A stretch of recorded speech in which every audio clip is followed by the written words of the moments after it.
The Caretaker of Tree Palace by C. Don McCallum. Chapter 4, Whisperings. The boy. Curtis, you're not cutting down my trees. The old woman's words sifted through the pain of her body, the pain of her heart. It hurt to speak. It hurt to hear what she was hearing. It hurt to say the words she said. That wood's worth a lot of money, Mama, not to mention the cleared land itself. He stormed to the blinds. The little cedar trees swayed outside. Look at him out there. He hasn't said a word since the accident. God knows what the kids at school are doing to him. It's a wonder we haven't gotten a call from the principal yet. He's going to be all right, son. Next week, when I go in for my appointment with Dr. Henson, I'll see if she can recommend somebody we can take him to. I know he needs help. He looked at his silent son. But how am I supposed to pay for it? My house in Carolina is sitting there gathering dust.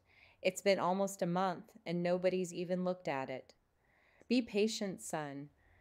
Mama, you're saying we need to take him to see somebody.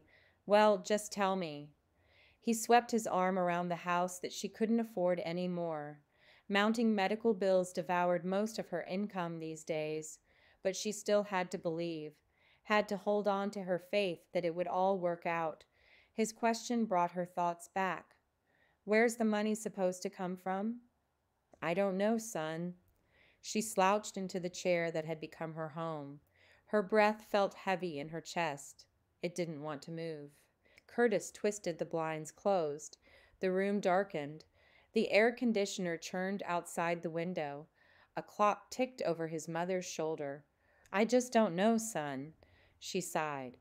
All your daddy's money is in a fund for that boy. Her voice trailed off. She wrung her hands and a storm stirred in her heart. Like a volcano, her emotions poured out, sudden and hot. If I could just get out of this chair. She slapped the chair's arms, then rested her own, quiet again on the outside. But the pain that simmered just below the surface. Mama, don't talk like that. He made his voice soft again as he went to her side. Holding her hand in his, he kneeled beside her and stared into her eyes. She looked back in silence. He just didn't understand. How could she calm his fears? How could she explain what the property meant to her, to John? Why didn't he realize? He knew how Catherine had felt. If we could just sell the trees and land, Mama, he whispered. You will not, she hissed. Your father cleared those trails. Catherine loved those trees. And your son needs them there now. Haven't you seen his face when he comes in from the woods? That look in his eye is the nearest thing to peace I see these days. He acted as if her words shot like gunfire. Don't you see that those woods are healing to that boy's heart, Curtis? Something about that place chips away the pain in him, little by little. You can't tell me any different, son. Her eyes filled with tears. She wiped them with her worn tissue. I can't bear to see him like that any more than you can, she whispered, containing a sob. He's my heart, son. If he's broken, I'm broken. He stood then, sat beside her on the couch. You know I want to see him get better. Don't you think I want what's best for him? If you cut down those trees, you'll be cutting that boy's legs out from under him. I won't sit by and watch you do that to him. She paused, catching his eye and not letting go. I can't. The power of her voice came strong now. Forget about it. You will not cut down those trees. You will not sell that land. You won't. And that is final. Walking back across the room, he pulled up a single blind. John stared up into a tree, focused on the doves. His hand moved across the page of his notebook. Drawing the doves, the muscles around his face pulled back a little. The action felt strange, but he remembered the feel of it and knew the trace of a smile was born. It had been a long time. He smiled again. The birds. Gentle nestled the crying fledglings. Their bodies grew strong and capable, and she longed to see them in flight. Her gray-brown wings shuddered from the sound of a song on the wind. The crowned blue jay sang his tale of warning from a nearby tree. Ah, blue jay, she sighed. She knew the bird would fuss if she didn't listen to its song, But this was a tune she did not like nor care to hear. "Listen," he sang, "listen, a woeful day has come.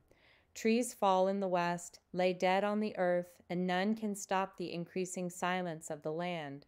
No one." Gentle held her weeping squab under her wings, trying to protect them from the fearful song. "Quiet, little ones," she cooed. "Please find peace. Your father will come soon and bring you food." "Mournful day," Blue Jay went on. "Woeful, woeful, and none can stop the increasing silence.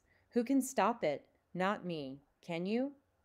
"Would you please stop singing that, you silly bird?" Gentle wanted to gather up her babies and go, build a new nest someplace safe from this horrid news, but the little ones weren't ready for flight. They hadn't even been hatched long enough to learn their names. Her heart tremored like a limb in a hard, steady wind. "Why do you have to sing so?" She tried to keep her unpleasant feelings from her babies, but she knew they could sense it. "I've heard of an enormous bird who sticks his head in the sand, refuses to see what's in front of its eyes. Will you be like ostrich then, Mrs. Dove? Animals scurry to our trees in search of new homes," Blue Jay lamented, "and our woods grow more crowded day by day." Gentle tried to shield her fledglings from the song. She scanned the sky for Winsome. "Where is that father of yours?" she asked her babies.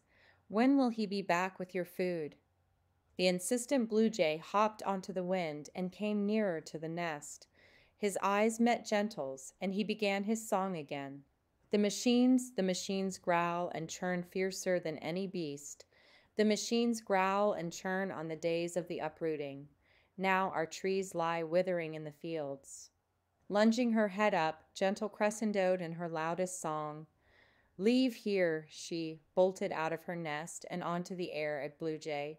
"Leave, and take your dark words with you." Blue Jay snapped his beak at her and squawked. "Don't think the machines aren't coming this way with their angry tearing at everything." He swatted his wings and came down close.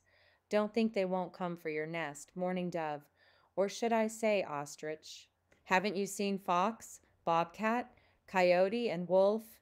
Their numbers increase in this wooded home of ours, not because they have stronger little ones or more food to eat.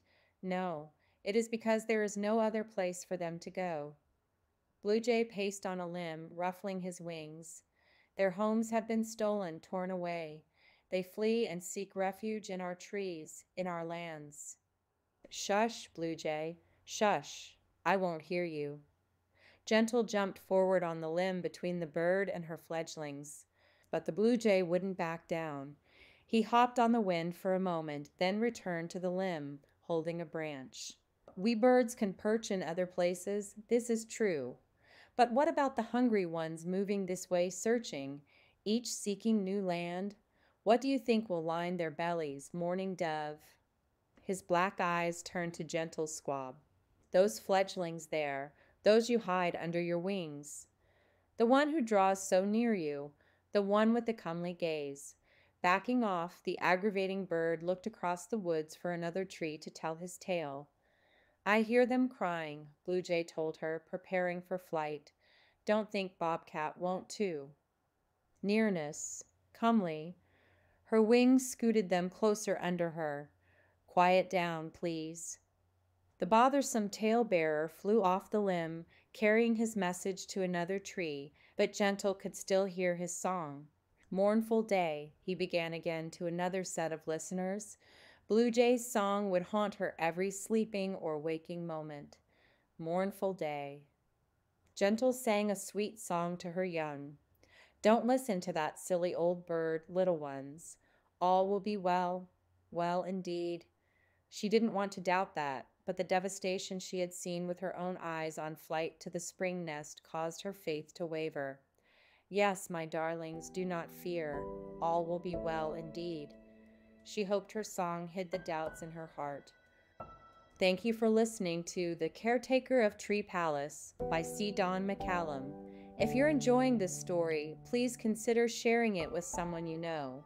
And please like the video and subscribe to this channel to help others discover these stories.